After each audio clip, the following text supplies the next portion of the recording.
Alright, so talked about plan of tightening up last week's stuff. The biggest one's going to be focusing on number 1 from last time. Play along with Guitar Pro as well. That will, besides following the video, so with Guitar Pro, you just keep changing the tempo with it. You can put it whatever tempo you'd like, and this way you definitely know where you are within the rhythm. So number 1 is to help better space your upstrokes.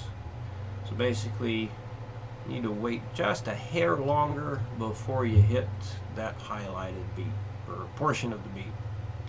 So the upbeat of 2 was getting a little too early. So here we go, 60 beats a minute. 1, 2, 3, 4.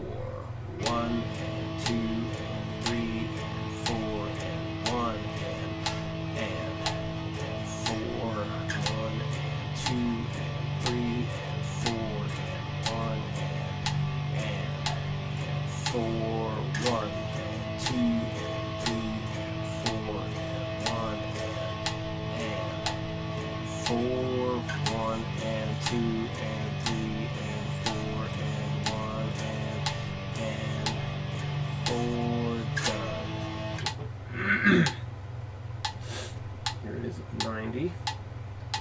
1, 2, 3, 4. 1 and 2 and 3 and 4 and 1 and 4. 1 and 2 and 3 and 4 and 1 and 4. 1 and 2 and 3 and 4 and 1 and 4. 1 and 2 and 3 and 4 and 1 and 4. Done. And 120.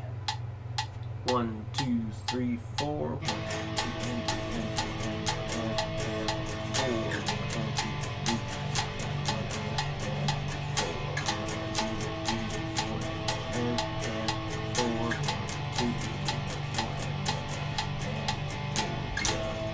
Okay. See, the other thing we discussed was doing the metronome really slow. So hopefully you can, whatever, I know you said you're going to use, I think, your iPad, or was it the iPhone, but something. Whether the iPad or your iPhone, you can definitely get a metronome app on either one of those. So I just have mine on the phone. And Tempo Metronome, that's the name of the one I use. Tempo Metronome. And you want to set the metronome at 30. And I'll go ahead and demonstrate this thing here. So we're using like this scale to run through playing at 30 beats a minute. You can always just do a part of it if it seems like it gets to be too much of a pain in the butt, and then work on building up to the whole thing. So the idea was, so I got this at 30, and you wait to hear the click, and then you strum. But you don't want to take too much time between the click and the strum. So here's an example of what you do not want to do.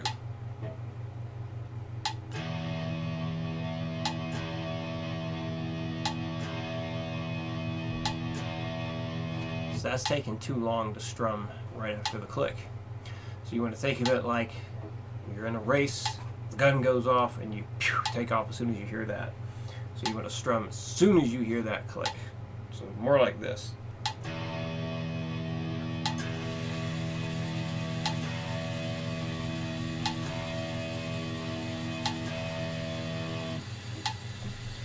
Hopefully the really crappy engine outside is not being too loud.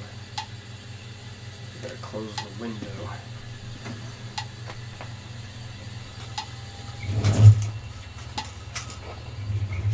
Alright, let's try that again.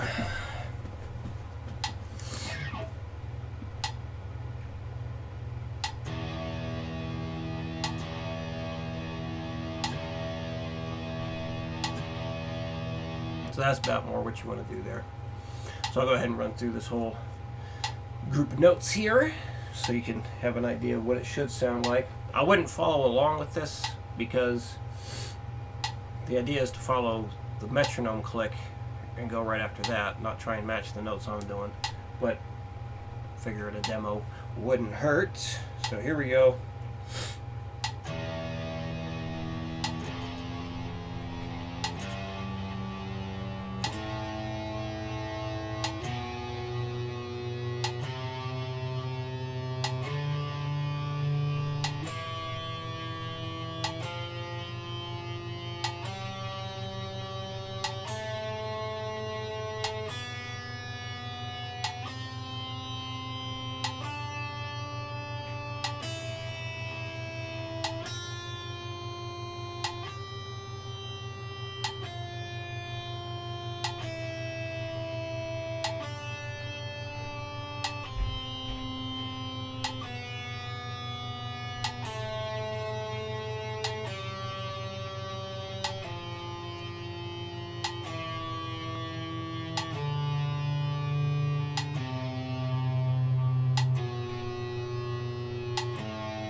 And there we go.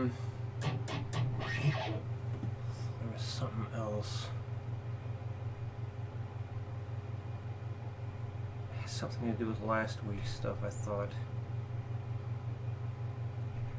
Trying to remember. Right, that's what it was. So, the most important time, basically the mandatory time to count out loud as you're going is at the very least 60 beats a minute. So that's something to shoot for. Always be able to tap your foot, say what you play at 60 beats a minute. Now, as you get faster, it's not really necessary to say as you play when you get up to the 120. Now, eventually, we will be doing 16th notes, starting at 60, which is mathematically just as fast as eighth notes at 120. Basically, you'd be strumming the same speed doing eighth notes at 120 as you're doing 16th notes at 60 beats a minute. So, I mean, eventually you will be counting that fast, but not a huge deal to do it right now. I'm keeping the foot tapping going as you go faster. That is the important thing. So being able to count as you go at the slow speed is important. You want to do that, but then as you go faster, making sure that the foot keeps going as you go faster. So let's say you get to 100 on whatever, the number one from last week, and then so at 100 you're able to still count it, still tap it, and while you're playing everything you're able to strum it, tap your foot, and count out loud. Then like 105 beats a minute comes up, and maybe saying it as you play just feels like too much. So go ahead and not say it there, but make sure that the foot keeps going. But let's say you can't, or you're finding it very troublesome to tap your foot, just tap your foot and play at the same time at 105. Well, don't go on past that. Make sure, basically, think of it this way. If you're not tapping your foot correctly along with the metronome the entire time you're playing, then technically what you've played is not correct, because we need both of those things synced up.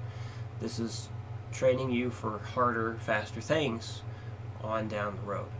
So that's a very important skill to develop. So keep that in mind as you're practicing. So basically, if you can't tap your foot along with what you're playing, technically you didn't do it the way we're shooting for. So you need to back off on the speed until you get it right again, and then just try and make it a little faster next time, and so on. So hopefully that makes sense. But if you have any questions, please let me know, and I will plan on seeing you again on Monday.